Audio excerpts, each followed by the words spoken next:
penuh sukacita Tuhan, sebab Engkau luar biasa, sebab Engkau baik. Haleluya.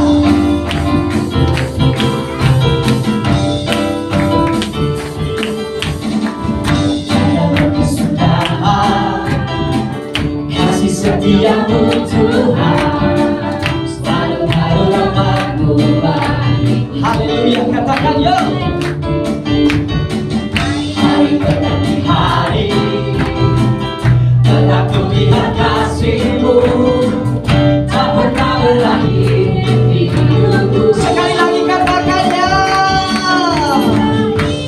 Amin. Sungguh amat baik untuk selama-lamanya.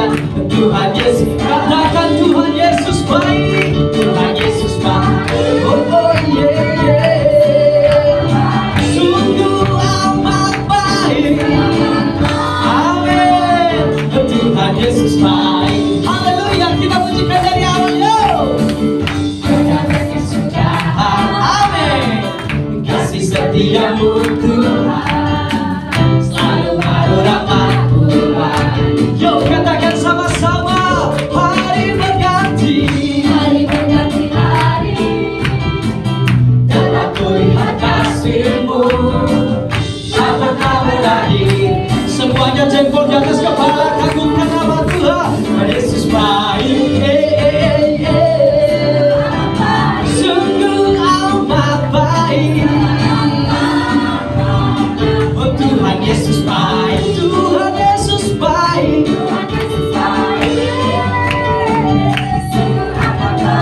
Sungguh amat baik. Tuhan Yesus baik. Sekali lagi katakan Tuhan Yesus. Tuhan Yesus baik. Sungguh amat baik. Oh, Tuhan Yesus baik. Di atas kepala tepuk tangan yo. Tuhan Yesus baik. Yeah. Sungguh amat baik. Sekali lagi tepuk tangan di atas kepala, katakan Tuhan Yesus. Amin.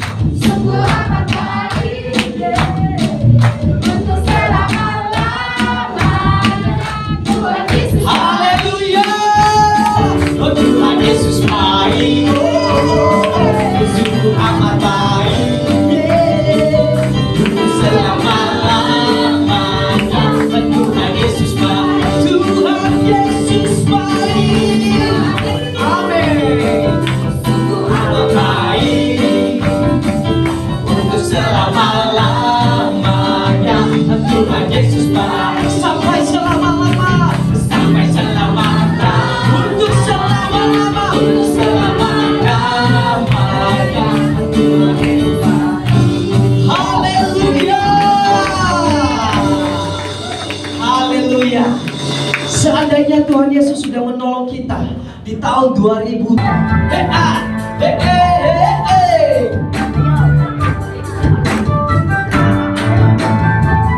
Ayo Bapak Ibu. Kandel Gusti, kandel Gusti, kandel Gusti. Dinawangi kandel Gusti. Oh, kandel Gusti. Kandel Gusti, yeah.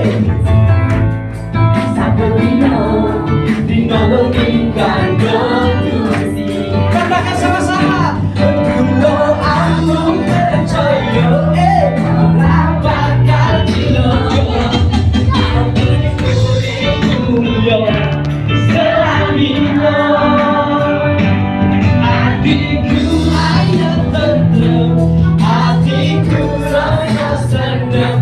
Sabot dino pulang kandel. Sama-sama kita katakan kandel Gusti, kandel Gusti, kandel sabot dino wangi kandel Gusti. Sama-sama sekali lagi kandel Gusti, kandel Gusti, kandel Gusti. Sabot dino wangi kandel Gusti. Sama-sama ya.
yang kulongke.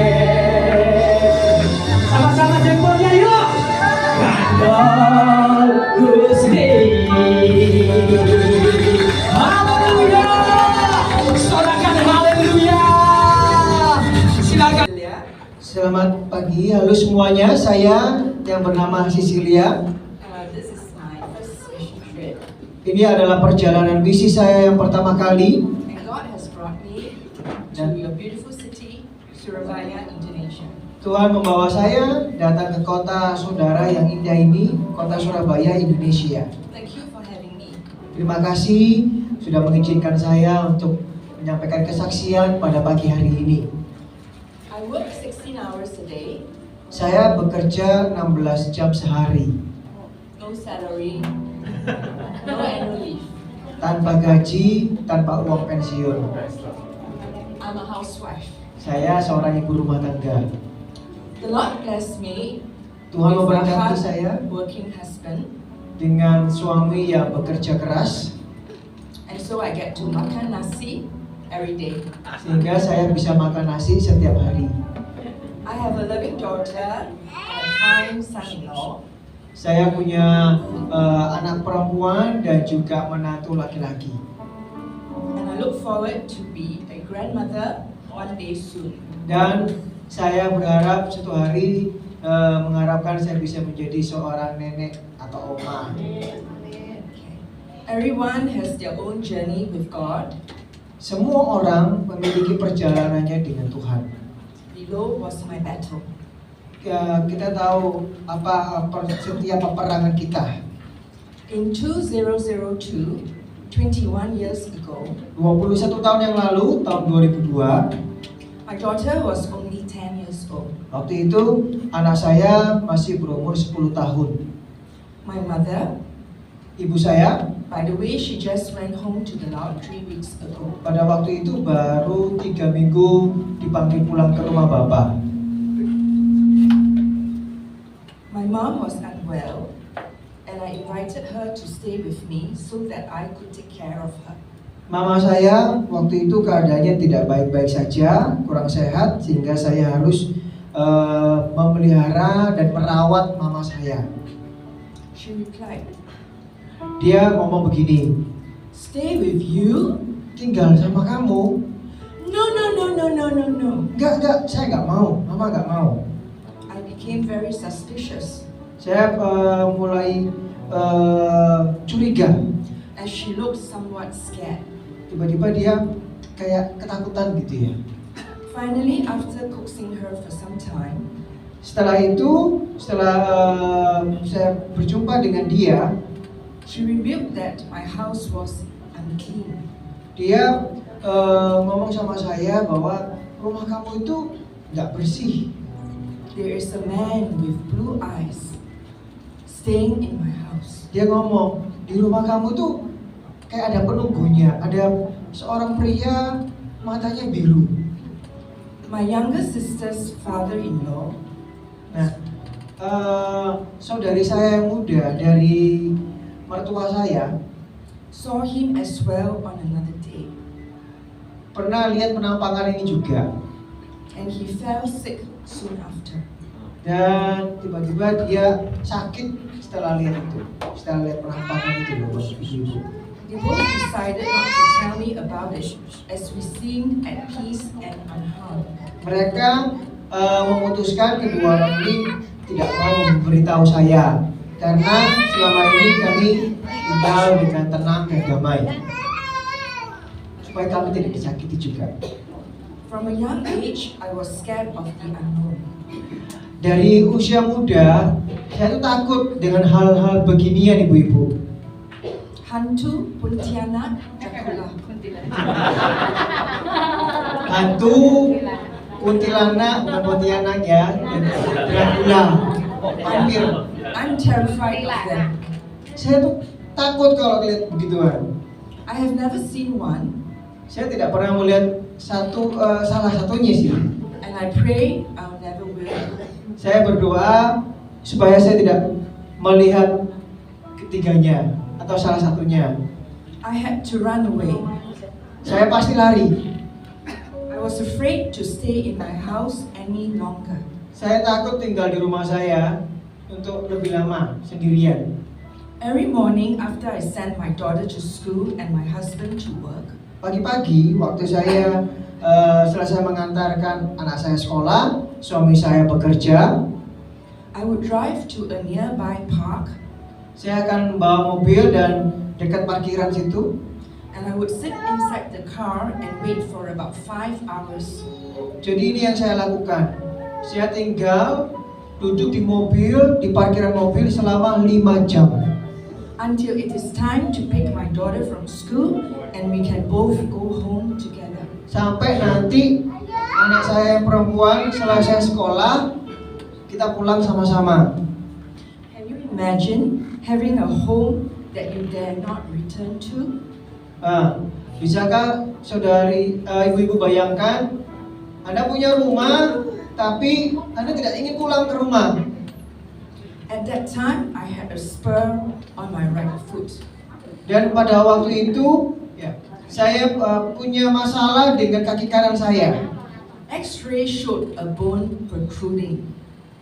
X-ray sudah dilakukan, di scan tulang kakinya. It was very painful. Sangat sakit sekali, Bapak, Ibu-ibu. So it was a good excuse to tell my neighbors, Jadi itu alasan yang tepat buat saya untuk ngomong ke tetangga saya that I needed to shift to my sister-in-law's empty flat, which was smaller. saya perlu pindah ke saudari ipar saya ke tempat yang lebih kecil. Then I also developed a mild depression. Dan supaya saya bisa pada waktu itu saya selalu hidup dalam depresi. I had to see a psychiatrist weekly. Bahkan seminggu sekali, setiap minggu saya itu datang ke psikiater. The medication just made me very sleepy. Pengobatan membuat saya itu susah untuk terjaga, saya ngantukan terus. And I no longer enjoy meeting my friends and going out. Bahkan sampai di saat dimana saya tidak bisa lagi keluar pergi dengan teman-teman saya. I became antisocial. Saya menjadi orang yang antisosial. Life was becoming meaningless. Hidup menjadi tidak berarti lagi. One day, I looked out of the balcony on the 24th floor. Satu hari saya lihat dari tempat tinggal saya di balkon di lantai 24. And I asked God if He wanted me to jump down. Saya tanya sama Tuhan, Tuhan mau apakah saya diizinkan untuk saya lompat dari lantai 24 gedung di mana saya tinggal. I told God I'm not joking. Saya ngomong sama Tuhan, Tuhan saya tidak bercanda, saya gak guyon. God took my weakness and my fears of the unknown. Tuhan ambil ketakutan saya, kecemasan saya untuk hal-hal yang saya tidak ketahui to draw me close to Him, dan bawa saya dekat sama Tuhan so that I can learn to depend on Him and to fully trust Him. supaya saya bisa bergantung sepenuhnya kepada Tuhan dan percaya kepada Tuhan. God uses storms in our lives Tuhan kadang memakai badai yang terjadi dalam kehidupan kita to wake us up, untuk membangunkan kita, to see if we still know how to seek God. untuk melihat dan mencari Tuhan. Isaiah 41 verse 10. Yesaya 41 ayat 10. So do not fear, for I am with you. Janganlah kamu takut karena aku menyertai engkau. Do not be dismayed, for I am your God. Jangan cemas, jangan khawatir karena jangan engkau bimbang sebab aku ini Allahmu. I will strengthen you and help you. Aku akan melakukan bahkan akan menolong engkau. I will uphold you with my righteous right hand. Aku akan memegang engkau dengan tangan kananku yang membawa kemenangan. The whole family, my husband and daughter, and I accepted Christ as our Savior, and we were all baptized on 14th December 2002. Seluruh keluarga saya, suami, anak perempuan saya, dan saya secara pribadi menerima Kristus sebagai juru selamat dan kita semua dibaptis pada tanggal 14 Desember tahun 2002.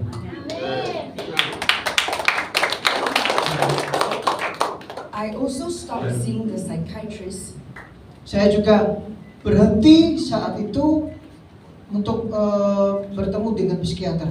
as Jesus is my only healer that I ever need. Karena saya tahu bahwa Yesuslah satu-satunya penyembuh yang saya butuhkan. Shifted back to the unclean house. Akhirnya kami pindah lagi ke rumah kami yang tadi itu yang dianggap tidak bersih. Can you imagine going back to a haunted house? Bisakah saudara bayangkan kembali pulang ke rumah yang rumah itu katanya ada hantunya? There were days I would still be frightened, Ada hari-hari sebelumnya saya ketakutan. but I claimed Psalms 23 verse 4. Tapi saya klaim janji firman Tuhan di Mazmur 23 ayat 4. Even though I walk through the darkest valley, Sekalipun aku berjalan dalam lembah kekelaman, I will fear no evil. aku tidak takut. For you are with me. Aku tidak takut bahaya sebab engkau besertaku. Your rod and your staff, they comfort me. Gadamu dan tongkatmu itulah yang menghibur aku. We later sold the house, Dan akhirnya setelah itu kami menjual rumah kami the highest for that month in that area. dengan harga yang tertinggi di daerah situ. And we bought a condo unit at a very reasonable price. Kami membeli satu kondo atau kondominium dengan harga yang cukup masuk akal dan tidak mahal. With regards to miracle healing, Dengan mukjizat kesembuhan, before I became a Christian, sebelum saya menjadi orang Kristen, I always thought that it was a gimmick. saya pikir mukjizat itu hanya gimmick, hanya sekedar ilusi atau tipuan, pemanis saja. That the church paid people on wheelchairs Dan saya berpikir begini, gereja itu bayar orang yang duduk di kursi roda, untuk duduk di kursi roda. to stand up and run to the altar after healing prayers. Jadi saya mikirnya gereja bayar orang untuk pura-pura duduk di kursi roda dan mereka terima mukjizat dan mereka lari ke mimbar ngomong kalau mereka sudah disembuhkan dan terima mukjizat. One evening, my cell leader invited me to attend a prayer group. Satu malam, salah satu pemimpin dari sel grup saya, kelompok sel saya, mengundang saya untuk berkumpul dalam pertemuan doa. An Alaskan evangelist lady was his guest. Seorang wanita dari Alaska, penginjil, datang di situ.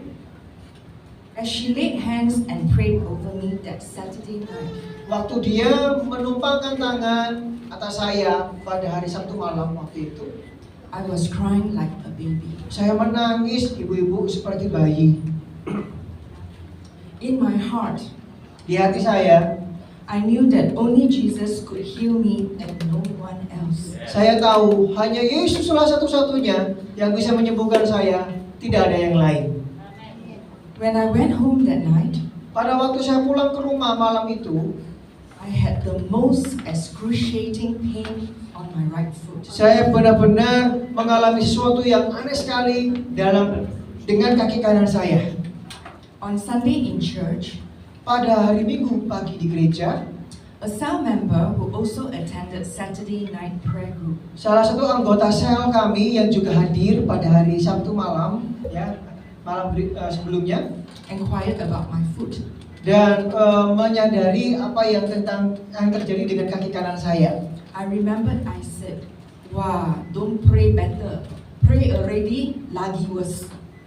Dan saya ingat bahwa waduh, doanya kurang baik ini, kurang manjur, malah semakin sakit kaki saya. And she replied me, Dan ibu ini menjawab saya, "Mark my words, Cecilia. perhatikan kata-kata saya, Cecilia. This will be your last pain you will ever experience. Hari ini akan menjadi pengalaman yang terakhir kamu mengalami sakit di kaki kananmu." You won't believe it when I said, God healed my spur and that pain never came back. Mungkin ya Bapak Ibu tidak percaya, tapi pada saat itu Tuhan menyembuhkan saraf dan kaki tulang saya sebelah kanan saya, dan penyakit itu tidak pernah kembali lagi. Amin.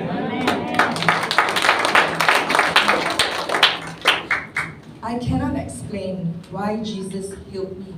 Saya tidak mengerti, tidak bisa menjelaskannya. Mengapa Tuhan Yesus itu menyembuhkan saya? Could it be my childlike faith that touched God that Saturday night? Mungkinkah seperti iman seorang anak-anak yang datang kepada Tuhan dan menjamah Tuhan pada waktu Sabtu malam di pertemuan sel itu? Only to doubt God on Sunday morning. Yang dimana akhirnya meragukan kuasa Tuhan di pagi hari, di minggu pagi. I do not have the answer. Saya tidak punya jawabannya. I want to give thanks to our faithful God Tapi saya ingin mengucap syukur, berterima kasih kepada Tuhan yang setia, who has always loved me so dearly and unconditionally. yang benar-benar mengasihi saya dengan kasih tanpa syarat. I give all glory to our God Most High. Saya memberikan kemuliaan bagi Tuhan di tempat yang benar. I end with Romans 15 verse 13. Saya akan akhiri dengan Roma pasal 15 ayat 13. May the God of hope Ialah kiranya Allah, semoga Allah sumber pengharapan, fill you with all joy and peace as you trust in Him, memenuhi kamu dengan segala sukacita dan damai sejahtera dalam imanmu, so that you may overflow with hope supaya oleh kekuatan Roh Kudus kamu berlimpah-limpah dalam pengharapan, by the power of the Holy Spirit. oleh kekuatan kuasa Roh Kudus. Amen. Amin.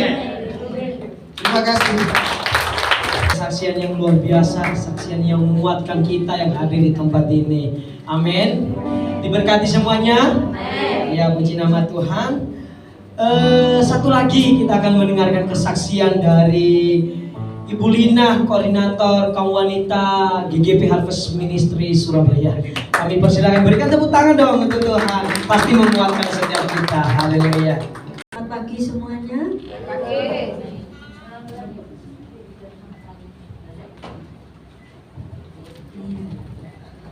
Kalau saya bicara bahasa Inggris itu kurang fasih. Biasanya cuma sugeng enjang, standar, horor. Jawin iku, Bu.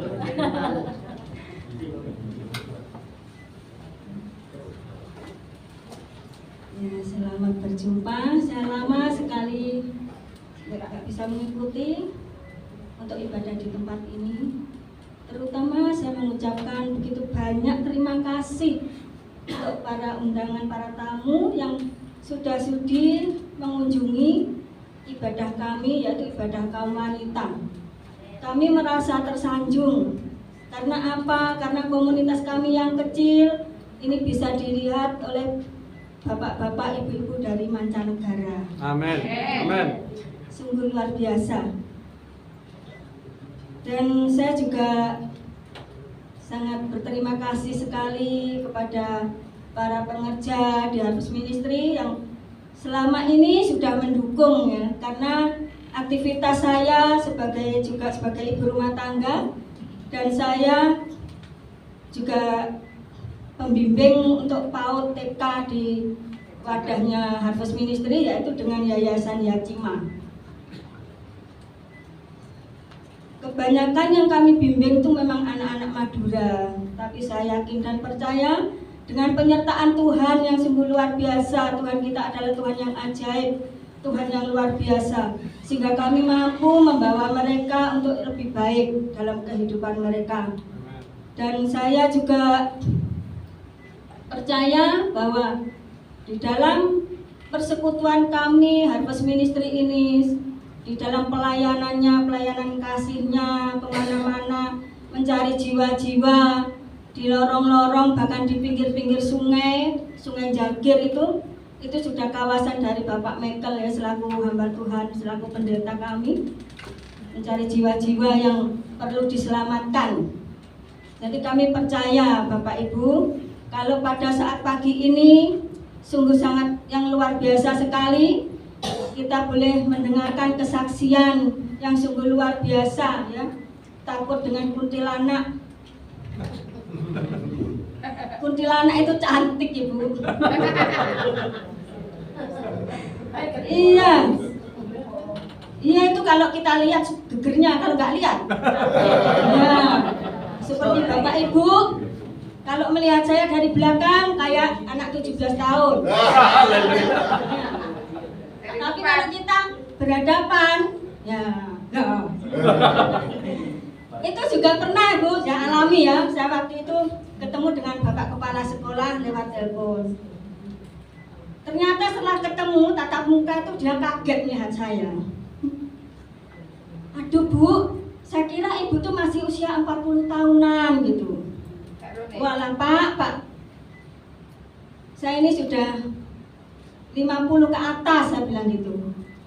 Nah dia kalau kinten umur jenengan itu tasih 40 tahunan gitu. Itulah pindo Pak, untuk ditelas pipine wis kendu. Ya. Jadi Bapak Ibu sekalian, saya juga ingin menyaksikan ya kesaksian saya ini sungguh-sungguh saya alami di luar dugaan saya. Mungkin Bapak Ibu-ibu kaum wanita ya sudah berapa bulan, mulai bulan menjelang Natal nggak ketemu dengan saya. Gimana nggak ada beredar gitu.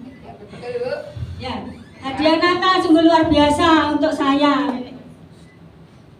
Menjelang Natal suami saya itu sakit, terkena divonis kanker.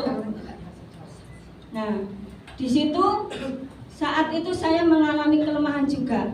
Saya kaget ya, saya nggak bisa menerima berita seperti itu. Memang saya ini dulu pernah divonis dokter itu jantung lemah, tapi saya yakin Tuhan itu sudah menjamah saya dan Tuhan sudah menyembuhkan saya, sudah menggantikan yaitu jantung yang baru untuk saya, sehingga saya kuat sampai saat ini. Pada saat suami saya dikatakan seperti itu tuh, saya seperti nggak ada tenaga.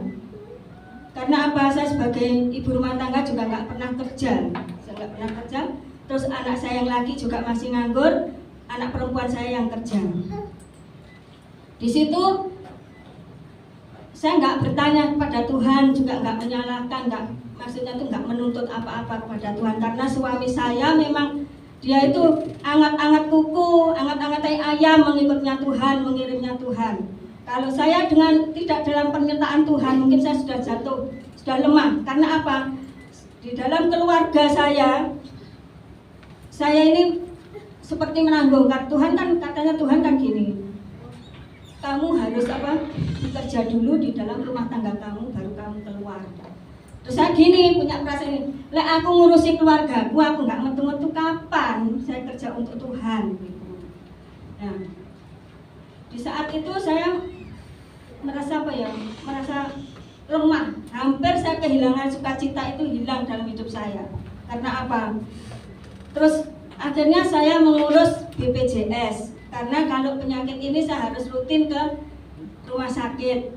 Akhirnya saya ngurus di BPJS. Dan sungguh luar biasa Tuhan itu juga menyertai ya. Waktu mengurus BPJS lewat telepon, langsung BPJS itu jadi terus saya print sendiri, lalu saya bawa ke Dr. Sutomo. Dan menjelang hari H Natal itu, suami saya sempat stroke Bapak Ibu. Dia jatuh lalu mengalami stroke. Jadi nggak bisa makan, nggak bisa nelan makanan, juga nggak bisa makan, mulutnya nggak bisa terbuka ini. Nah itu kalau saya bawa ke dokter mungkin itu sudah diinfus melalui makanannya.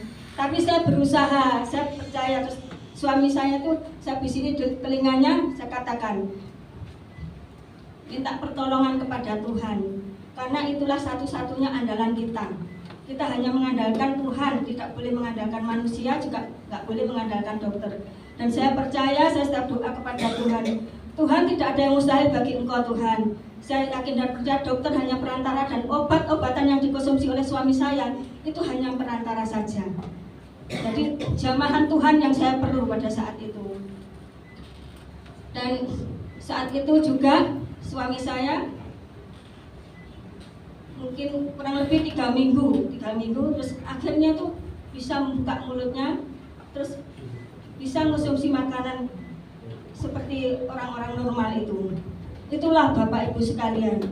Pada saat saya melayani Tuhan, nggak tahu, mungkin itu kesalahan saya di dalam saya melayani Tuhan. Saya pun juga nggak tahu, saya nggak pernah tanyakan kepada Tuhan. Tapi saya hanya berserah kepada Tuhan.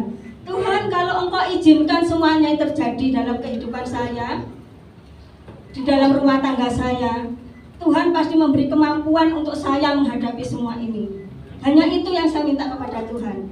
Kalau Tuhan membuat ini boleh terjadi dalam hidup saya, Tuhan pasti akan memberikan jalan keluar untuk saya. Jadi Bapak Ibu sekalian, di dalam kehidupan saya sehari-hari, saya hanya percaya Tuhan, Engkau memelihara saya. Bangun tidur saya Tuhan, pelihara saya untuk sepanjang hari ini. Jadi saya nggak nuntut untuk besok, enggak. Sepanjang hari ini Tuhan Kau menyertai saya dan memelihara saya. Pemeliharaan Tuhan itu apa Bapak Ibu? Kalau untuk orang seperti kita ini seperti ini. Bangun pagi, kita bisa masak, ada yang kita masak. Lalu apa yang harus saya kerjakan Tuhan? Aktivitas saya, setelah saya aktivitas sebagai ibu rumah tangga, jam 8 saya harus sudah siap di kelas untuk membimbing anak-anak. Itu satu penghiburan untuk saya Bapak Ibu sekalian. Jadi saya menghadapi anak-anak masih saya bisa sukacita nyanyi-nyanyi dengan mereka. Namanya anak kecil-kecil, usia 4 tahun sampai 5 tahun, 3 tahun. Saya percaya kalau Tuhan mau jadikan saya saksimu Tuhan. Jadi ubahlah apa yang terjadi dalam hidup saya. Kalau mata dunia boleh melihat itu kesedihan yang luar biasa Bapak sekalian. Tapi di dalam hidup saya percaya Tuhan menyertai saya. Dan padahal pada saat itu juga Tuhan nyatakan orang-orang yang bukan seiman dengan saya, mereka berbondong-bondong datang kepada saya. Bahkan mereka menguatkan saya. Mereka tahu iman saya iman Kristus, iman saya iman Kristen. Dia tahu mereka. Katakan kepada saya, Bunda kan punya Tuhan yang luar biasa. Janji Tuhan itu iya dan amin. Loh, pada saat itu saya terketuk hati saya. Kenapa saya kok nggak ingat janjinya Tuhan untuk saya? Nah, seperti itu Bapak Ibu sekalian ya. Kita sebagai orang-orang yang beriman kepada Tuhan, ibu-ibu, para lansia, apa tujuan hidup kita? Kita hanya berserah kepada Tuhan. Karena Tuhan yang menjaga, Tuhan yang memelihara ibu-ibu yang sudah lansia. Kemana kita akan pergi? Kita akan pergi kemana ibu-ibu? Ya, berpulang ke rumah Bapa. Maka dari itu, biarlah persiapkan hati ini, iman ini sampai akhir untuk Tuhan ya. Itu pesan saya dan itulah kesaksian saya.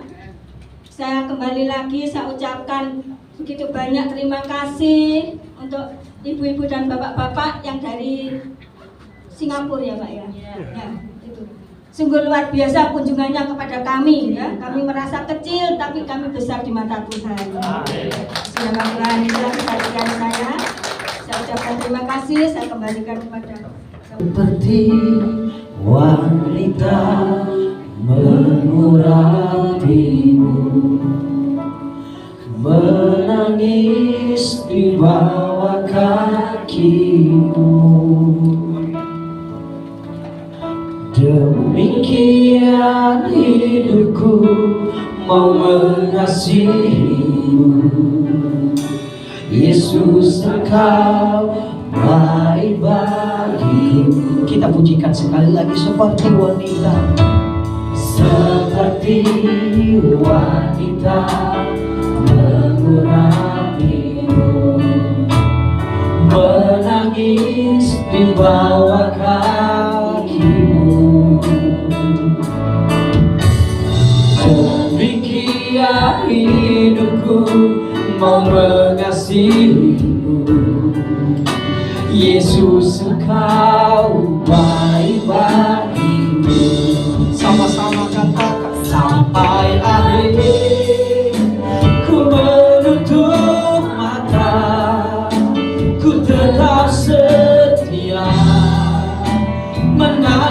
janjimu, sampai ku dapatkan mahkota kehidupanku. Ku tetap setia untuk melayanimu. Haleluya Tuhan. Seperti wanita murah menangis di bawah kakimu. Demikian hidupku mau mengasihimu. Yesus Engkau baik banget. Sama-sama kita katakan sampai akhir. Ku menutup mata, ku tetap setia menanti janjimu, sampai ku dapatkan mahkota kehidupanku. Ku tetap setia untuk melayanimu sampai akhir, sampai akhir. Ku menutup mata, ku tetap setia menanti janjimu, sampai ku dapatkan mahkota kehidupanku. Ku tetap setia untuk melayani. Katakan sampai akhir, sampai akhir. Ku menutup mata, ku tetap setia menanti janjimu, sampai ku dapatkan mahkota kehidupanku. Ku tetap setia untuk melayanimu.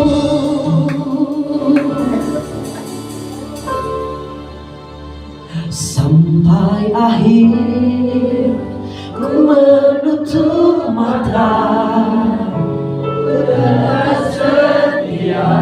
Ini pengakuan kami Tuhan. Sampai akhir kami menutup mata, tetap setia menanti janjimu.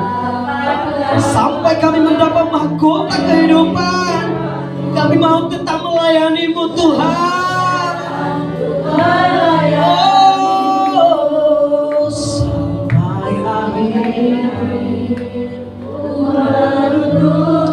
Haleluya Tuhan.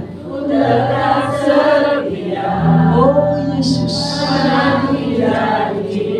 Oh Tuhan.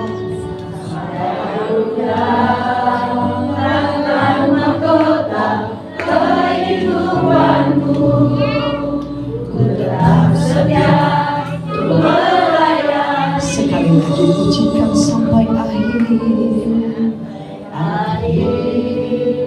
Ku menutup mata. Pelan-pelan Bapak Ibu, kita sama-sama bangkit berdiri di hadapan Tuhan. Sampai ku dapatkan mahkota Tuhan.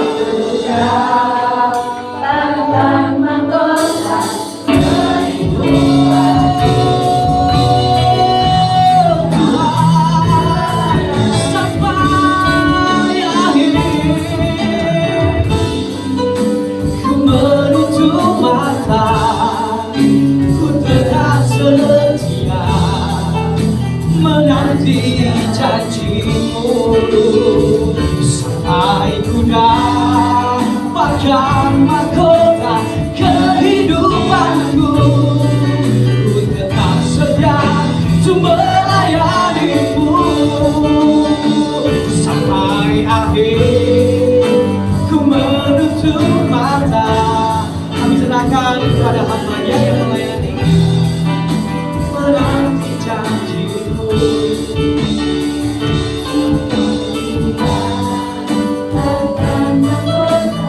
Sampai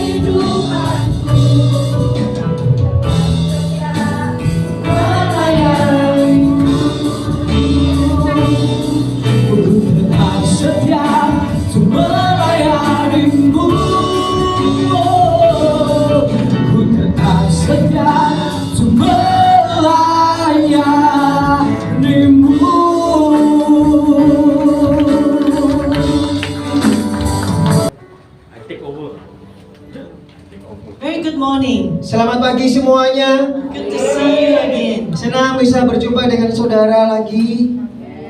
It's always good to be among beautiful women.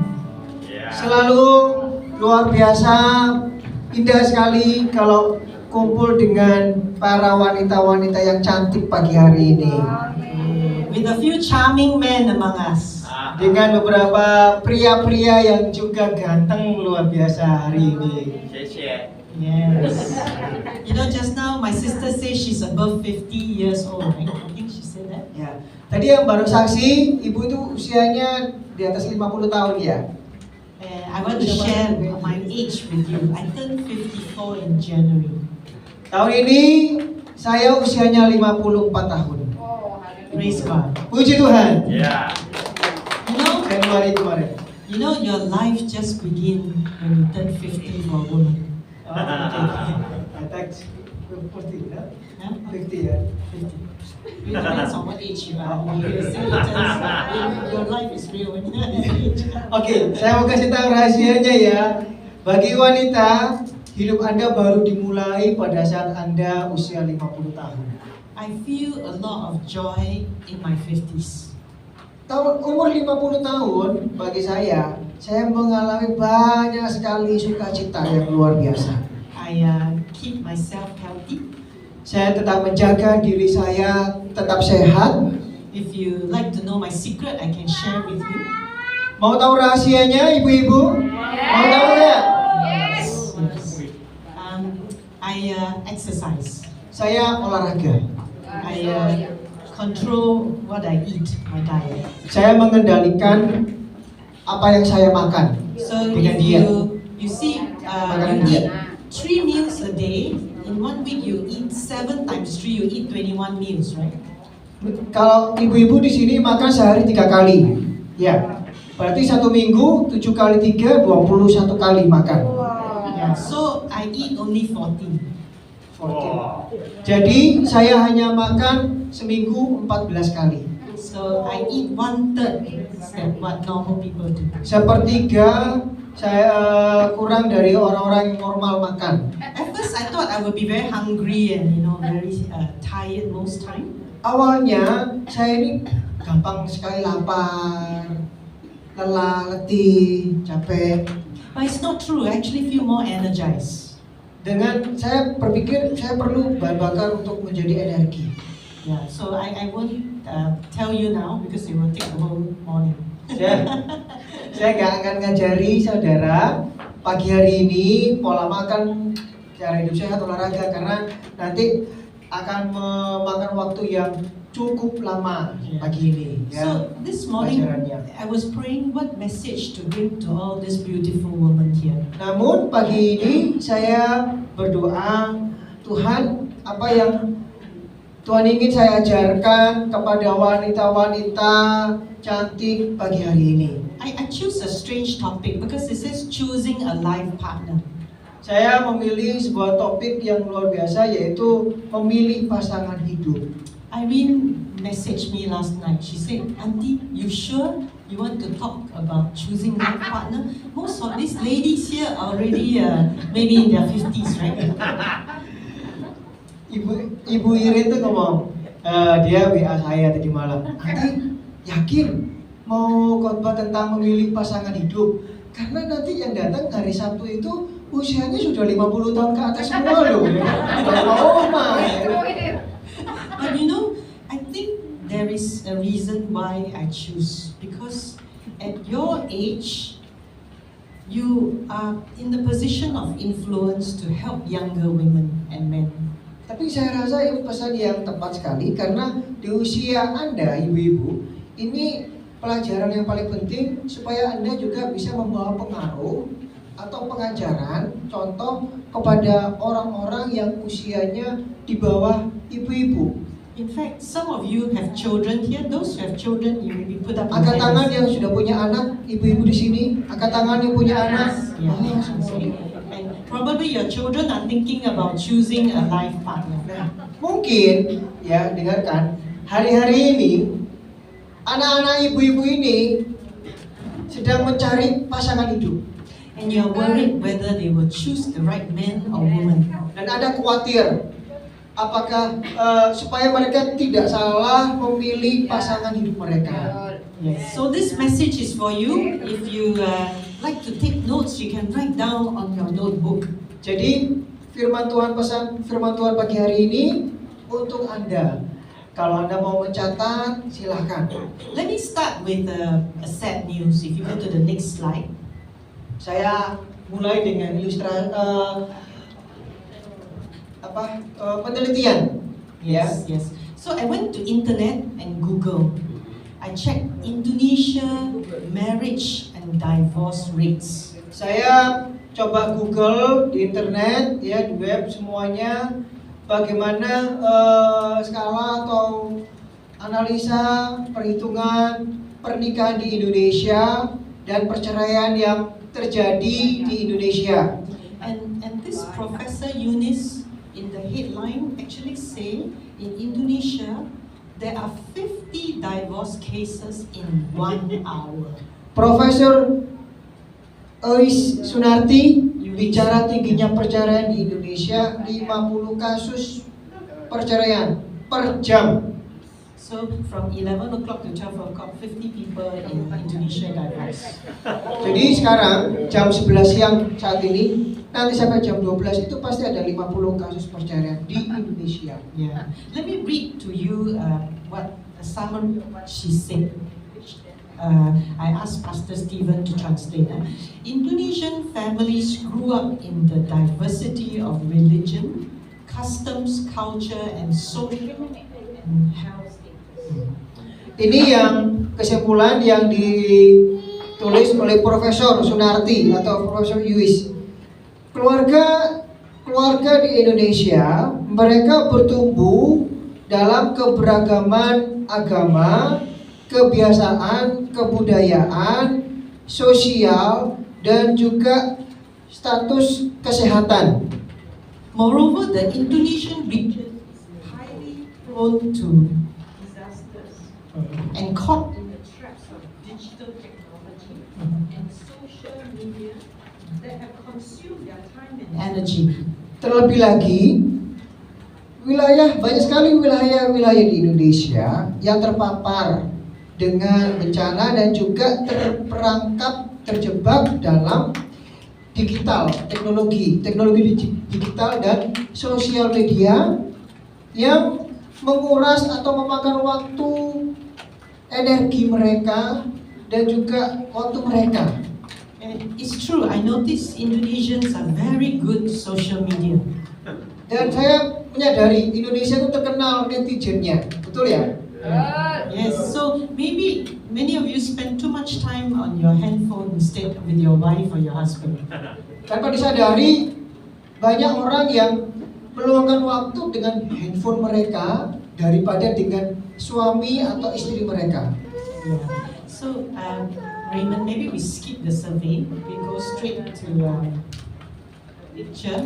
So I want to bring you a picture of my happy family. Saya mau tunjukkan kepada saudara foto dari keluarga bahagia saya.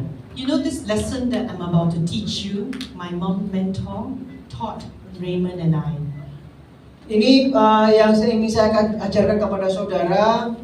Ibu saya atau mami saya mengajarkan kepada saya, menjadi mentor, pengawas saya, buat saya dan suami saya, Pastor Raymond. And we knew that this is a lesson we have to teach our children how to choose their life partner. Dan kami tahu bahwa ini adalah pelajaran yang harus kami turunkan kepada anak-anak kami. But before we can teach them, that they were teenagers, you know, my youngest son, the one in the middle, Ryan. Tapi sebelum kami mengajarkan kepada mereka, anak kami yang nomor 3, yang paling muda, itu yang di foto itu yang di tengah, namanya Ryan. He came home with a girlfriend who is not Christian. Dia datang ke rumah saya dengan pacar ceweknya yang bukan orang Kristen. It's very hard because my husband is a pastor. Dan itu berat sekali karena suami saya seorang hamba Tuhan. And it's the first time my family has a girlfriend, my children, first one, you know. The older brother, sister, no girlfriend, no boyfriend. The youngest one, first one to bring girlfriend. Brevan ya. Yeah. Nah, Charming one.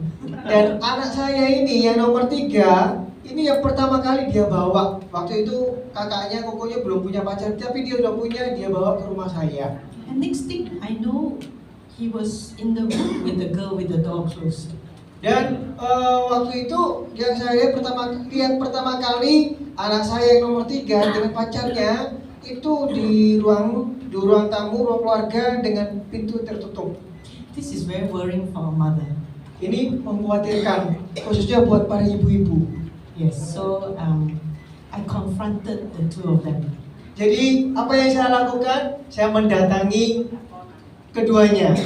I was quite strong. I said, "This is my house." Saya cukup tegas. Saya ngomong, ini rumah saya. And it will not be good for a boy and a girl to be in the room with the door closed. Tidak bagus kalau ada laki dan perempuan dalam sebuah ruangan dengan pintu yang tertutup. And I think that hurt the girl a lot. Nah, saya menyadari bahwa perkataan saya itu cukup menyakitkan ya bagi wanita ini, pacarnya ini. But I fast forward the story. In the end, they broke up. Saya percepat ceritanya, akhirnya mereka putus. So I believe it's not God's will for them to be together. Saya yakin bukan kehendak Tuhan bagi mereka. Yeah. And my son was so heartbroken that he had some issue. We had to go and see a psychiatrist. Waktu itu anak saya yang nomor 3 benar-benar hancur hati, gitu ya, sedih, galau, sampai kita sampai harus ke psikiater. So in that year, December, we go family holiday. Dan pada tahun itu kami pergi berlibur bulan Desember. So every time during our family holiday, we have family devotion. Setiap kali kami ada liburan keluarga, kami juga ada renungan keluarga. So I told my husband, we must teach this lesson. Saya ngomong sama suami saya, kita harus mengajarkan pelajaran ini untuk anak-anak kita. So my husband take half the lesson and I took another half. Saya dan suami saya akhirnya mengajarkan pelajaran ini, kami mengambil bagian masing-masing, 50% suami saya, 50% pengajarannya dari saya. And we shared with 3 young people what it means to choose the right life partner according to the Bible. Jadi kami mengajarkan ketiga anak kami yang masih muda ini apa yang diperlukan, yang dibutuhkan untuk memilih pasangan yang tepat. So you see, Richard, my eldest son, has found a life partner, Catherine. Bapak Ibu lihat sebelah kanan dari Pastor Raymond itu Richard, itu pasangannya dia, namanya Catherine. He's my eldest son. Dia anak tertua saya. And my daughter has found a wonderful guy called Brian, and they're getting married in January next year. Tahun depan anak saya yang perempuan paling kiri namanya Rebecca, itu pasangannya dia namanya Brian, mereka akan menikah tahun depan bulan Januari. And my youngest son is taking his time to find the right life partner. Anak saya yang tengah, Ryan, dia sekarang sedang mempersiapkan waktu dan dia sambil mencari pasangan hidup yang tepat. On Monday, I had lunch with him, just mother and son. Nah, hari Senin saya biasanya punya kebiasaan makan siang dengan anak saya yang laki-laki. Yes, and he tried to tell me that he's still a virgin. Dia ngomong sama saya, Mami, saya masih perjaka loh, gitu. You know, as a mother, I'm very happy in my heart. Saya, Bapak Ibu tahu, saya sebagai orang tua, saya senang, saya bahagia. I think I have the broadest smile on my face. Saya memiliki senyum yang lebar di wajah saya. Okay, let's go to our lesson because you're laughing at me. Why virgin and all this choosing partner? Because those are my points. Okay, so I'm gonna ask. It's quite long scripture, but go home and read it again. I'm gonna ask Pastor Stephen to read Genesis 24, verse 1 to 21. Actually, it's on the screen. Okay, if we can, yeah. Kita akan masuk pelajarannya ya. Kejadian pasal 24 ayat 1 sampai ayat 6, istri bagi Ishak. Adapun Abraham telah tua dan lanjut umurnya, serta diberkati Tuhan dalam segala hal. Berkatalah Abraham kepada hambanya yang paling tua dalam rumahnya, yang menjadi kuasa atas segala kepunyaannya. Katanya, baiklah, letakkan tanganmu di bawah pangkal pahaku, supaya aku mengambil sumpahmu demi Tuhan, Allah yang punya langit dan yang punya bumi, bahwa engkau tidak akan mengambil untuk anakku seorang istri dari antara perempuan Kanaan yang diantaranya aku diam. Tetapi engkau harus pergi ke negeriku dan kepada sanak saudaraku untuk mengambil seorang istri bagi Ishak anakku. Lalu berkatalah hambanya itu kepadanya, mungkin perempuan itu tidak suka mengikuti aku ke negeri ini. Haruskah aku membawa anakmu itu kembali ke negeri dari mana tuanku keluar?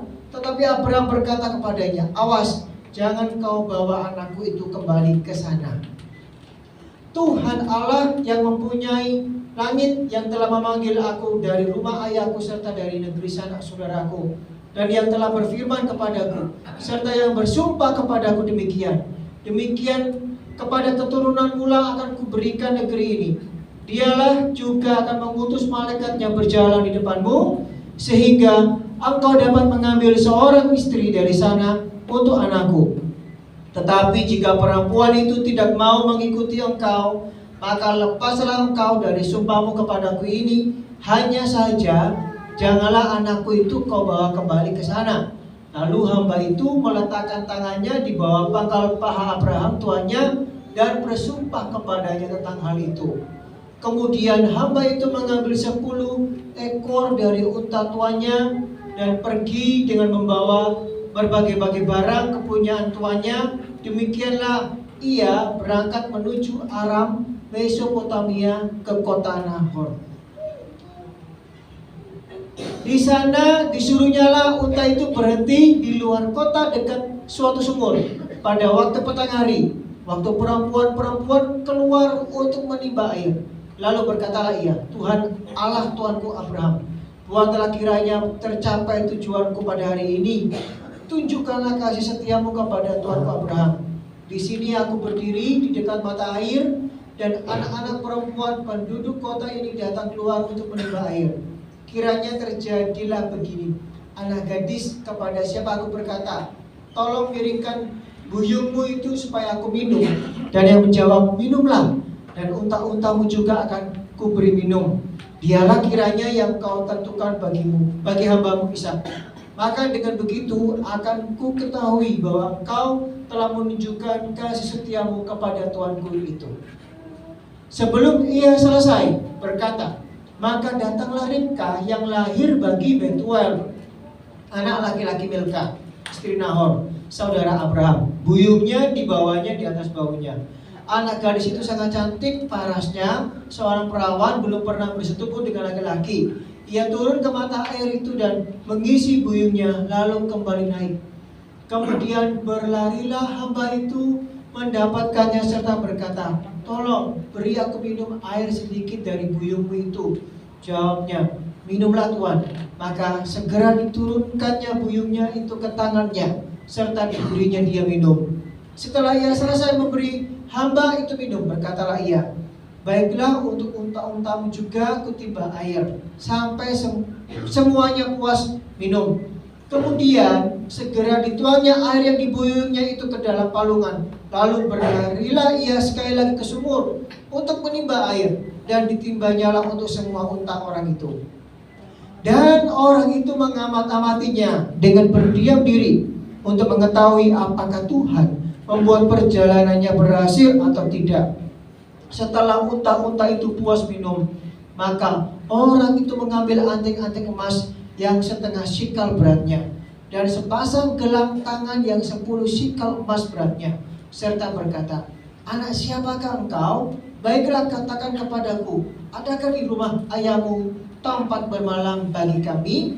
Lalu jawab kepadanya, ayahku Betuel, anak Milka, yang melahirkannya bagi Nahor. Okay, let's give Pastor Stephen a big round of applause. He works very hard. So the story is long, but it's an important one. Let me give you some background. Abraham was getting old. Ceritanya panjang sekali, Tapi saya akan perpendek bagi saudara. Ya, Abraham sudah mulai tua. He asked his trusted servant to go on a special mission to find a wife for his son Isaac. Dia meminta kepada hambanya yang dipercaya untuk supaya dicarikan istri bagi anaknya Ishak. Abraham was very specific. He wants his daughter-in-law to come from his hometown. Dia mau, Abraham ini spesifik ya ibu-ibu. Dia mau supaya nanti calon istri anaknya ini berasal dari tanah airnya, ya tempat kelahirannya. It's a very big responsibility for the servant because he doesn't know how to go about doing it. Ini sangat penting sekali. Kenapa? Karena karyawannya itu atau hambanya itu dia nggak ngerti apa yang dilakukan, tapi dia harus melakukannya secara detail. But did you notice what he did? The servant, he prayed. Tapi Bapak Ibu tahu yang dilakukan oleh hamba ini, dia berdoa. He laid down a fleece before God, like test God. He said the first lady to come down here and put down her jar and give me a drink will be the one for Isaac. Jadi dia berdoa, dia sujud di hadapan Tuhan dan bertanya kepada Tuhan bagi wanita yang pertama yang datang kepada dia, yang membawa tempayan tadi, memberikan dia minum dan untuk dia dan juga untuk Ishak. Itu tandanya. From this passage, I can give you 6 points on how you can choose a partner for your life. Dari ayat ini, Kejadian pasal 24 ayat 1 sampai 21, saya punya 6 hal yang ingin saya bagikan kepada saudara, ibu-ibu untuk bisa memilih pasangan yang tepat. Okay, let's go through the 6 point one by one. First one, the wisdom of seeking counsel and family blessing. Yang pertama, ada kebijaksanaan dalam mencari saran dan restu keluarga. Notice Isaac was not the only one to choose the partner. Perhatikan ya, bukan Ishak saja yang terlibat dalam mencari pasangan hidup. A trusted servant and a devoted father were involved.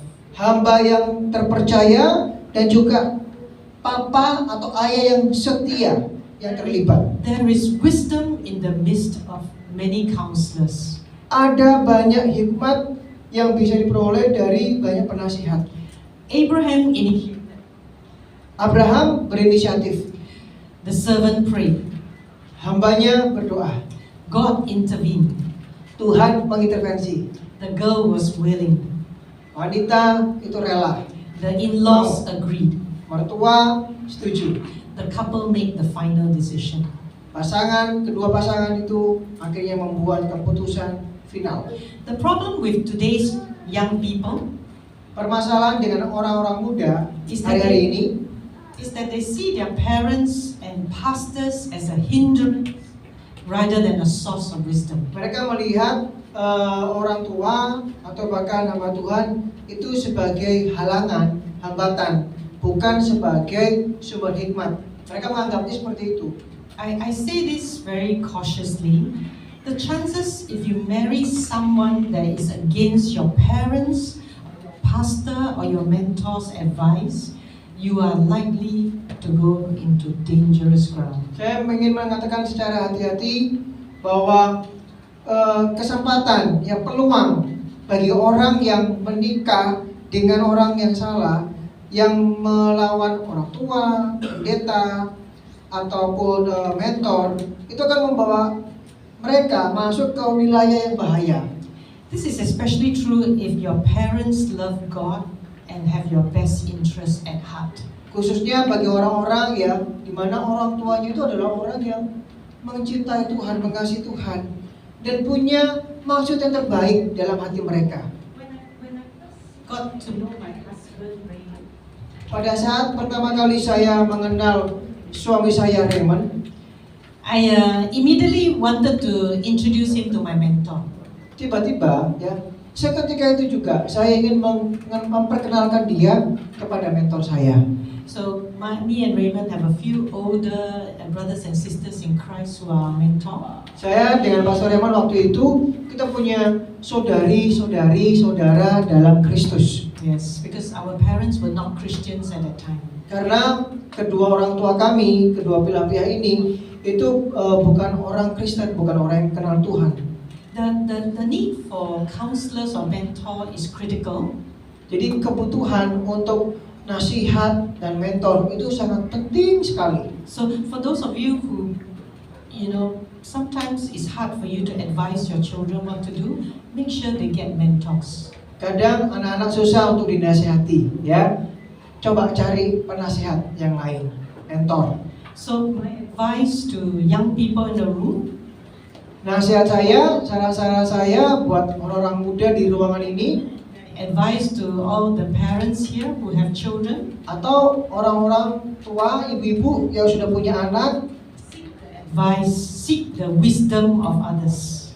cari kebijaksanaan, hikmat dari yang lain. Bisa dikurangi dengungnya, agak mengganggu ini. Get the views of your parents. Minta pandangan dari orang tua. Talk to your pastors and your leaders. Bicara kepada hamba Tuhan dan pemimpin di gereja. Don't do it alone. Jangan coba-coba melakukannya sendirian. Don't just follow your emotion and your heart. Jangan coba-coba hanya mengikuti perasaan dan hati. You must use your brain, your head as well. Harus pakai logika dan otak kita bersama-sama. Proverbs 15:22 says, plans fail for the lack of counsel, but with many advisors they... Amsal 15 ayat 22. Rancangan gagal kalau tidak ada pertimbangan, tetapi terlaksana kalau penasihat banyak. So, the reason why I show you just now that picture is because when Richard got together with Catherine, when Rebecca got together with Brian, my children, they asked me and Raymond for our blessing. Tadi Bapak Ibu lihat foto sebelumnya, ya waktu anak saya sudah punya pacar, Richard dengan Catherine, Rebecca dengan Brian, ya. Itu karena mereka sebelumnya minta saran kepada kami sebagai orang tua. So I thank God my children follow what we teach them. Saya bersyukur, berterima kasih kepada Tuhan. Akhirnya mereka mengikuti apa yang Tuhan inginkan dan juga sebagai orang tua yang sudah kami sampaikan. So let me talk about the second thing you can learn from this Isaac and Rebecca story. Prinsip kedua tentang Abraham dan Ishak. Be equally yoked. Bertunangan dengan seorang yang beriman. Abraham's chief concern was that his son marries within the same faith. Salah satu perhatian Abraham, yang menjadi pusat perhatian Abraham yang paling penting ialah anaknya menikah dengan orang yang seiman. This is the principle equally yoked. Ini adalah prinsip di mana mereka harus sama-sama memiliki pikulan yang sama, beban yang sama. God loves you and wants the best for you. Allah mengasihi saudara dan Allah mau yang terbaik terjadi dalam hidup saudara. He knows the misery that you may have if you marry a non-Christian. Dia tahu, Tuhan mengerti kemalangan yang akan dialami, yang akan terjadi pada saat menikah dengan orang yang bukan Kristen. I've seen many Christians marry in an unequally yoked manner. Saya melihat banyak sekali orang-orang Kristen menikah dengan orang-orang yang tidak seiman, ya, bebannya nggak sama. And later when the children come along, Dan pada saat anaknya lahir dalam sebuah pernikahan itu, the children are confused whether to follow the father or mother. bingung anaknya, ikut ajarannya ayah atau ikut ajarannya ibu. So it is important that when you are choosing a life partner to be in a group. Jadi penting sekali kalau memilih pasangan hidup itu dalam satu kelompok. Then you can open your eyes and see if the person's faith in Christ is real. Supaya ibu-ibu bisa tahu bahwa apakah orang ini, pribadi ini benar-benar memiliki iman dalam Kristus. You know, when I first got to know Pastor Raymond, actually I I was a very young Christian. I said the sinner's prayer, but I didn't go to church. Saudara tahu, saya berjumpa pertama kali dengan Pastor Raymond itu pertama kali pada waktu saya menjadi orang Kristen dan saya baru saja doa pengakuan dosa di gereja. But because I love him, Karena saya mencintai dia and I also fell in love with him, dan juga saya jatuh cinta kepada Tuhan, I work hard to improve my spiritual walk. saya kerja keras luar biasa supaya pertumbuhan rohani saya ini juga bertumbuh. When we were first dating, Pada saat kencan pacaran kami pertama, sing from the Christian book, from the beginning all the way to the end.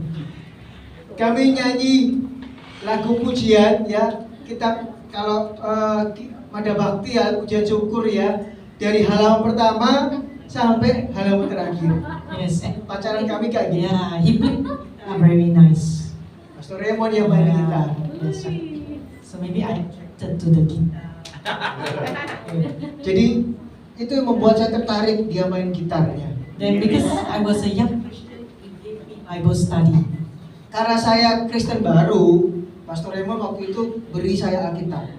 So although I was walking behind him and he was very spiritual, I was working hard to catch up so that we will be equally yoked. Walaupun pada saat itu saya masih Kristen baru, dia sudah oke lah ya, lama.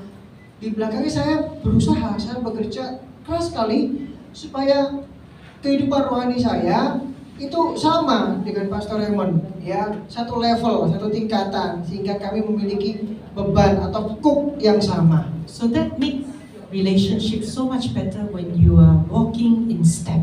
Jadi supaya hubungan kami ini benar-benar di tempat yang sama, di garis yang sama. In fact, I tell people my wife preach better than me. Tapi sekarang malah sebaliknya, Bapak Ibu. Pastor Raymond selalu ngomong ke orang lain, istri saya itu kalau khotbah lebih bagus, lebih baik dari saya. He said that to make me happy. Mungkin dia ngomong gitu supaya saya bahagia, itu aja. Senang. Yeah. So my third point now is purity. Poin yang ketiga, kemurnian. Now I know why my youngest son assures me he's still a virgin. Sekarang saya tahu alasan kenapa anak saya yang nomor 3 ngomong, Ma, saya masih berjaka. Because at their age, teach them that the Bible teaches us to keep pure before marriage. Karena di Alkitab dikatakan bahwa kamu harus menjaga kemurnian sebelum kamu menikah. Verse 16, it says the girl is very beautiful, but no one has. Kejadian 24 ayat 16, pakai kabel aja nggak apa-apa. Anak gadis itu sangat cantik parasnya, seorang perawan belum pernah bersetubuh dengan laki-laki. Yeah. In other words, she is a woman of chastity. Dengan kata lain, dia adalah wanita yang menjaga kemurniannya. Chastity is the greatest gift that you can give to your future partner. Dengan kata lain, dia masih perawan, ya. Jadi itu adalah karunia, hadiah yang terbesar yang bisa diberikan kepada pasangan masa depannya. Our body is a temple of the Holy Spirit. Badan kita, tubuh kita adalah bait Roh Kudus. So we should focus on pursuing righteousness. Jadi kita harus fokus untuk mengejar kebenaran. The best thing for young people is to be careful when you're spending time alone. Untuk ibu-ibu yang punya anak, karena anak-anak muda itu harus diperhatikan pada saat mereka sendirian atau bersama-sama dengan pasangannya. Sex is sacred and worth waiting for. Seks itu murni, kudus, dan layak untuk ditunggu. So let me give a little tips for all of you here, and all of you will know this. Saya kasih tips ya bagi saudara-saudara di sini, Bapak Ibu di sini. Yeah, the man gets turned on by what they see. Yang pertama, pria atau lelaki itu digerakkan dengan apa yang mereka lihat. Laki itu mata. Yes, men, dia lihat. Yeah. Girls get turned on by what they feel. Wanita atau perempuan itu digerakkan dengan perasaan mereka. And both get turned on by touch. Kedua-duanya digerakkan dengan apa? Sentuhan. Stephen, your son is listening.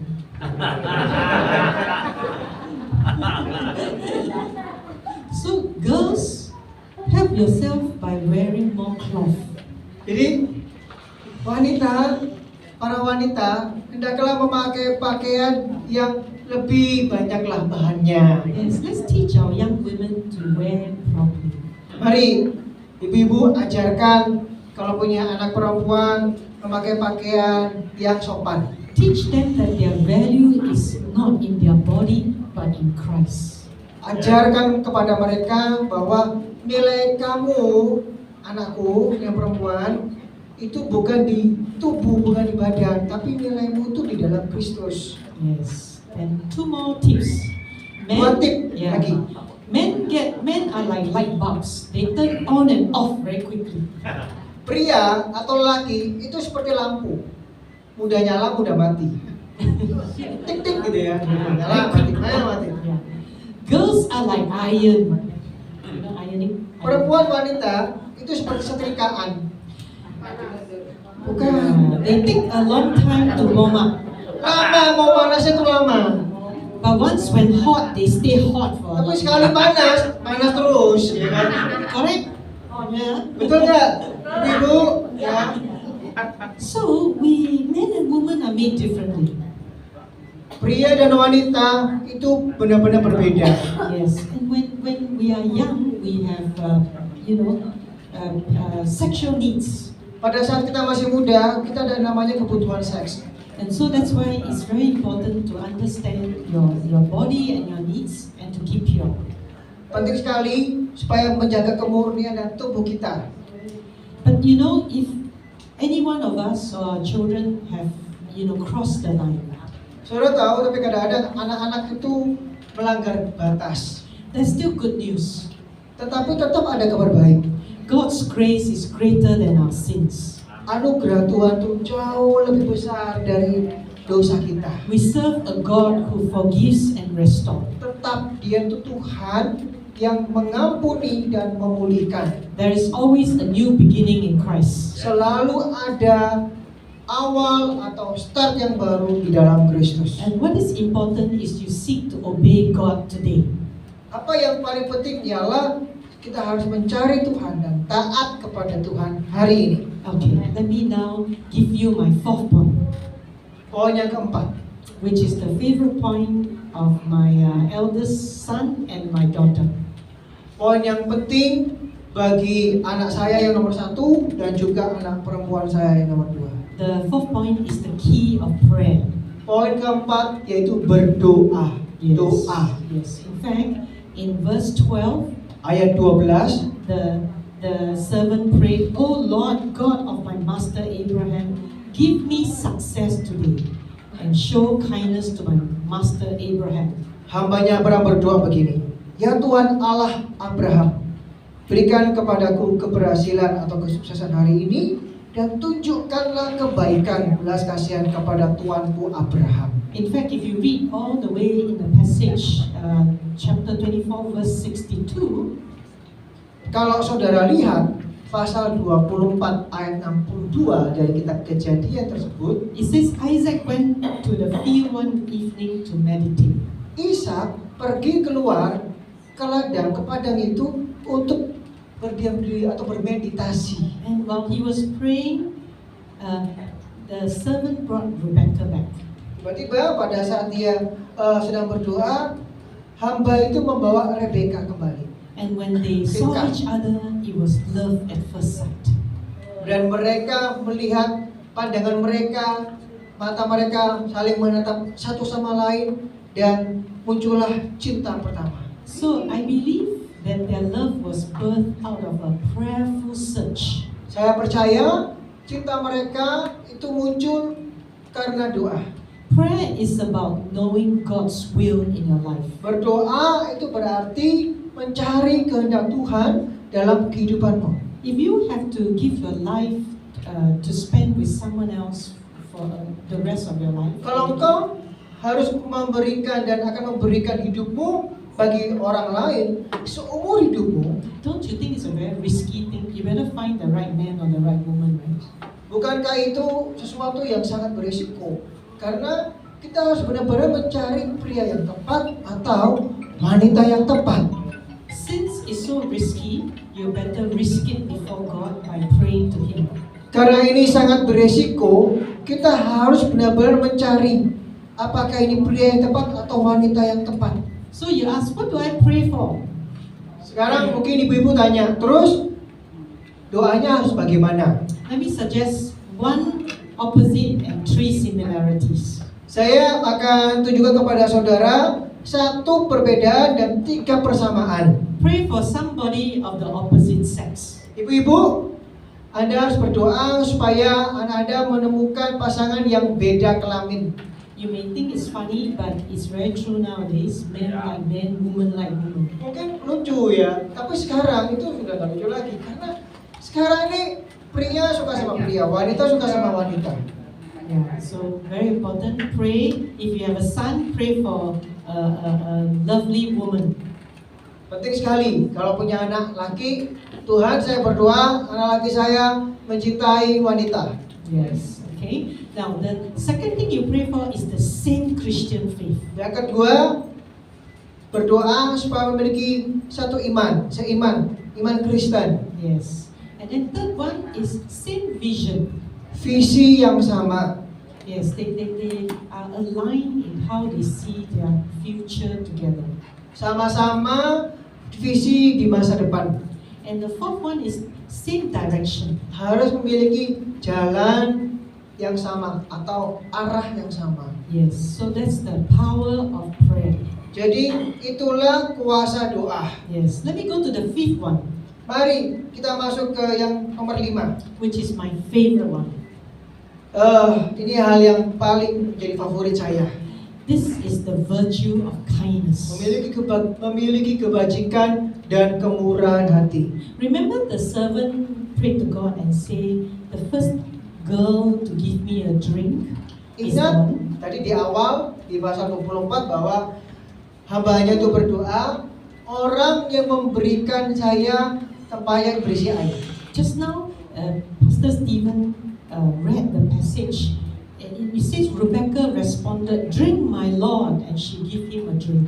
Dan waktu itu Ribka, perempuan itu dia berkata begini, minumlah tuanku. Yes, but after she gave him a drink, she said, "I draw water for your camels too." Tidak berhenti sampai situ.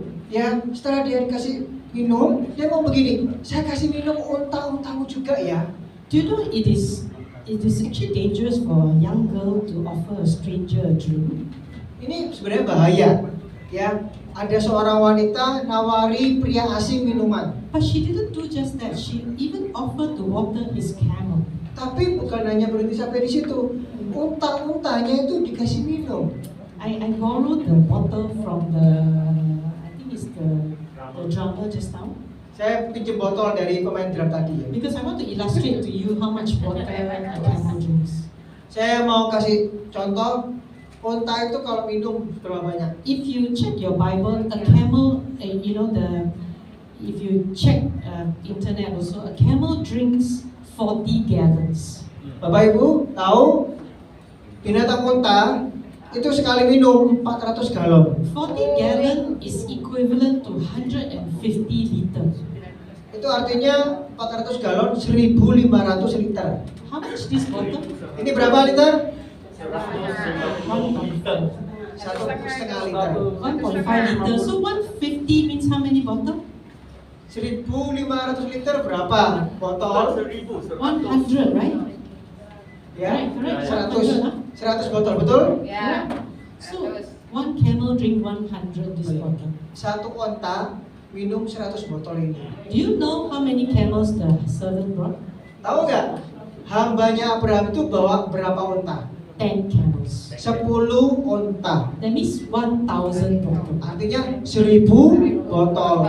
I always think Rebecca probably a very strong woman. How she brought 1,000 of these bottles?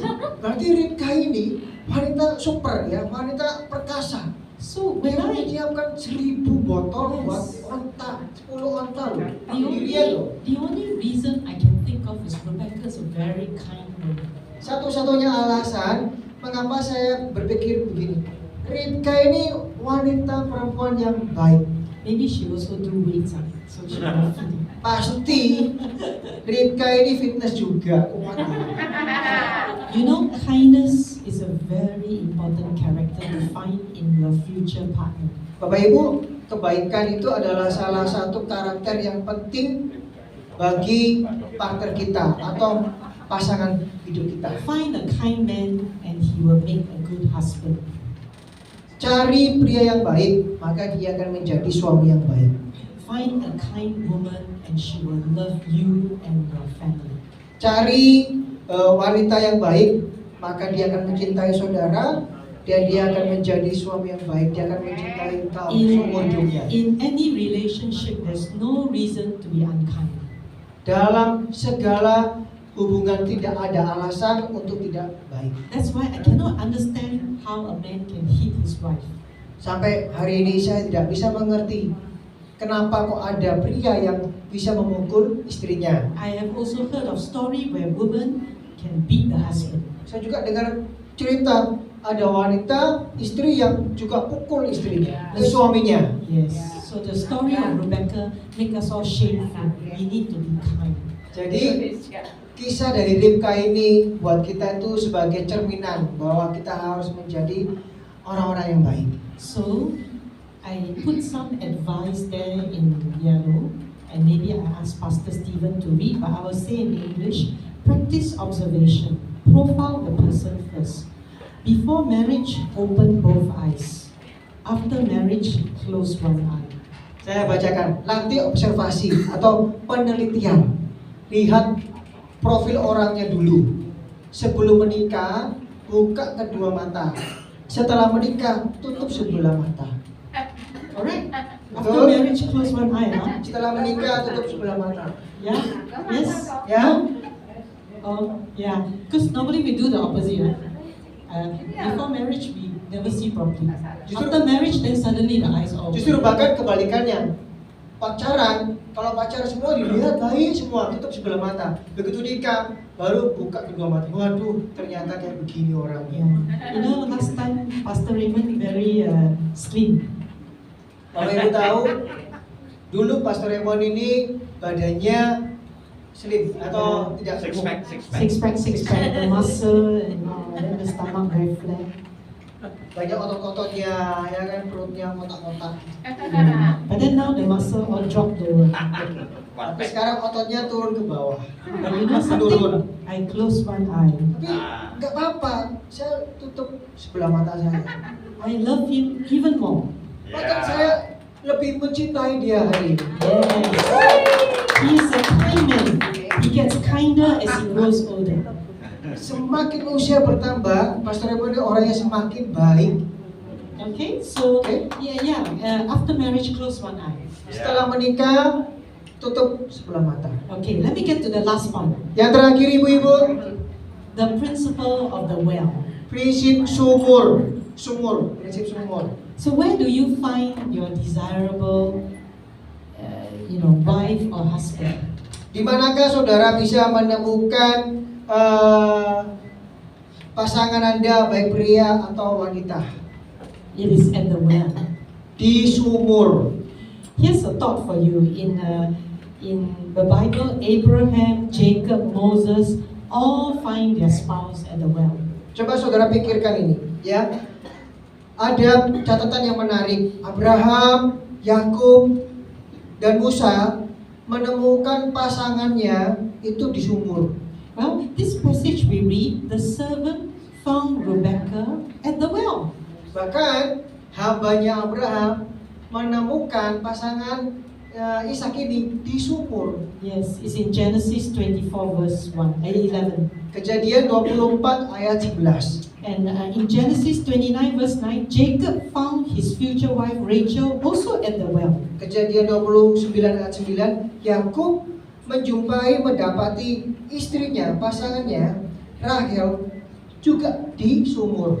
In Exodus chapter 2 verse 15, Moses found his future wife Zipporah also at the well. Keluaran pasal 2 ayat 15, Musa mendapatkan istrinya Zipporah itu juga di sumur. So it seems like the Bible, a common place to find your wife is at the well. Jadi satu hal yang ternyata sangat umum sekali bahwa tempat ini di mana prianya Tuhan berjumpa dengan wanitanya Tuhan di sumur. So where is the well today? Nah sekarang pertanyaan saya, You know, sumur pada hari ini itu di mana?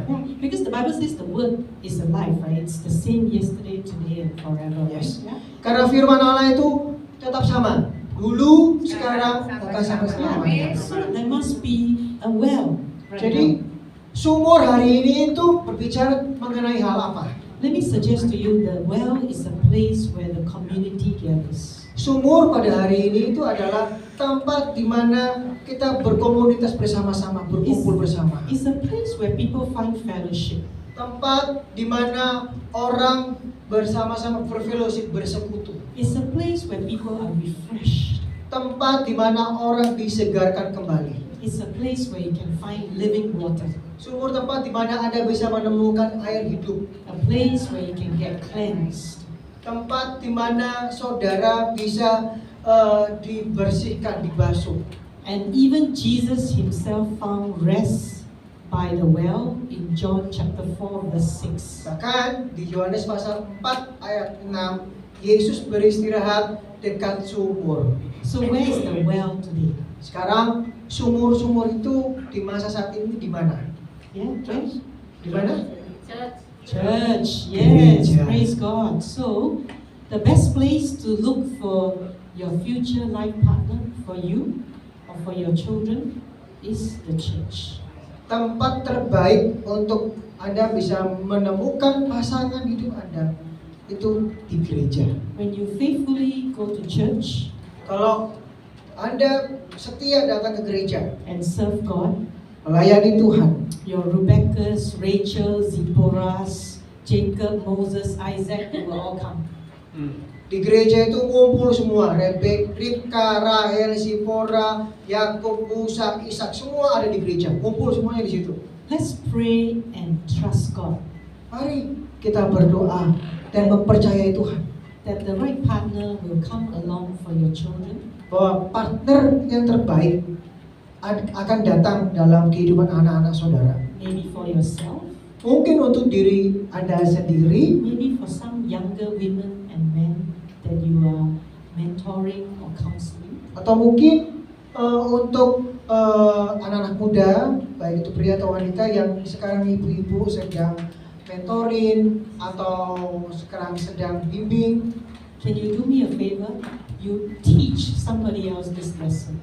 Saya minta satu hal ya kepada ibu-ibu di sini, ajarkan pelajaran ini. Teach them the story of how a wife was found for Isaac. Pengajaran ini, ajarkan kepada mereka bagaimana seorang wanita mendapatkan pasangannya yang bernama Ishak.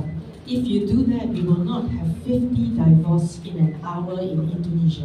Kalau ibu-ibu melakukan hari ini, saya percaya tidak akan ada lagi kasus perceraian di Indonesia, 50 kasus perceraian dalam waktu 1 jam per jamnya di Indonesia. We will have happy families. Kita akan memiliki keluarga yang bahagia, We will have very blessed husband and wife. kita akan memiliki keluarga suami dan istri yang diberkati, Serving God in the church. melayani Tuhan bersama-sama di gereja. Amen? Amin. Amen? Amin. Let's go to God in prayer. Mari kita datang kepada Dear God, Tuhan yang terkasih. thank you for this time. Terima kasih untuk hari ini. It is a difficult topic to discuss, Topik yang tidak mudah untuk kami diskusikan. but yet so many times, Tapi ya Tuhan, banyak waktu. for all of us, we have unhappy families. Bagi kami menjadi keluarga yang tidak bahagia. Husband is unkind to wife. Suami tidak baik kepada istri. Wife is not doing her job in a family. Istri tidak melakukan tugasnya dalam keluarga. Children are affected, Anak-anak terpengaruh. and the family unit is hurt. Dan kesatuan keluarga akhirnya tersakiti. when the family unit is not strong, pada saat kesatuan keluarga ini tidak kuat, it affects the church. akhirnya akan mempengaruhi gereja, It affects our ministry. mempengaruhi pelayanan kami. God help us today. Tuhan, tolonglah kami hari ini. Help us to pass this message around. Biarlah pesan ini sampai kepada orang-orang di sekitar kami. That we should take time and pray to seek for the right partner. Supaya kami mengambil waktu untuk berdoa, For mencari ourselves, partner yang baik untuk diri kami, for ourselves, for our children, untuk anak-anak kami, for the young people in our congregation, dan untuk anak-anak muda di dalam jemaat, and for people we love. dan juga untuk orang-orang yang kami sayangi. God, you help Indonesia, the nation of Indonesia. Tuhan, tolonglah negara kami Indonesia.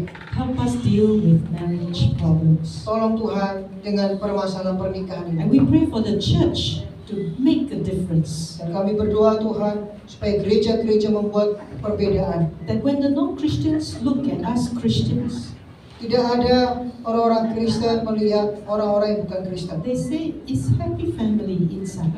Mereka berkata bahwa ini keluarga yang bahagia. And they want to know what's the difference. Jadi mereka mau melihat bahwa apa yang membedakannya. And we'll be so glad to share with them the difference is Jesus in our lives. Dan kami sebagai keluarga Kristen, kami bisa dengan sukacita membagikan bahwa Kristuslah yang menjadi pembeda. So I pray for my brothers and sisters here Tuhan, saya berdoa buat saudara dan saudari saya dalam Tuhan hari ini. that you help them in their family, Kau menolong mereka dalam keluarga mereka. that you bless their relationship with their spouse, Berkati hubungan mereka dengan pasangan mereka. that they take authority and teach their children to walk in the ways of God. Mereka mengambil otoritas dan mengajar anak-anak ini untuk berjalan dalam Tuhan. In Jesus' name we pray. Dalam nama Yesus kami berdoa. And everybody say, Semua kata bersama-sama.